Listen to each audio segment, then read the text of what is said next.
I guess what if you could do me a favor, if you had an elevator ride up with a business owner and you wanted to kind of give them 3 points to share in the elevator ride, what would be the kind of 3 things you would advise a business owner in terms of here's the most important things to get yourself to plan and prepare for your exit?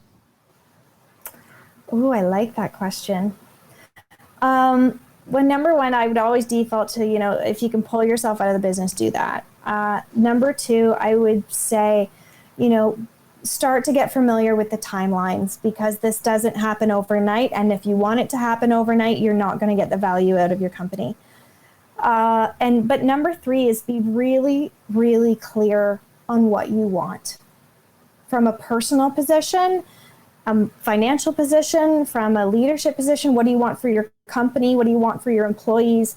What do you want for value? Is value the most important thing? Or is the legacy that you leave behind for your staff more important?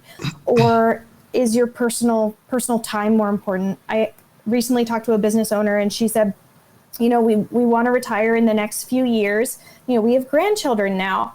And their company was smaller, so the potential that they had to maximize value was a little bit less from how they've been operating it. So they didn't, the difference between, a year from now and 3 years from now wasn't that much. And I said to her, the time that you spend in your company, because they both worked full time, and this was their second career. They had already retired, and they thought they'd buy a business because they were bored. And I said, the time that you spend in the next 2 years, what is that value? The difference between selling in a year or selling in 3 years, is your time more important than the difference you will get in that 2 years? Because sometimes, your personal lifestyle and your personal drivers are more important than getting that extra little bit of value. And what does that mean to you? So that would be my recommendation is, look at this a little bit differently, look at your mindset differently, look at the time investment differently, and how do you really want to be living your best life? Yeah, so the opportunity cost isn't just measured in money, it's measured in quality of life. Exactly. And a lot of people, they really enjoy their businesses, but they do feel more compelled that they have other interests or other things they want to pursue. And sometimes once you start to look at those factors, it starts to motivate the sale process. And you talked earlier about, how do you get people to actually make some of these critical changes in the business? And it's life after.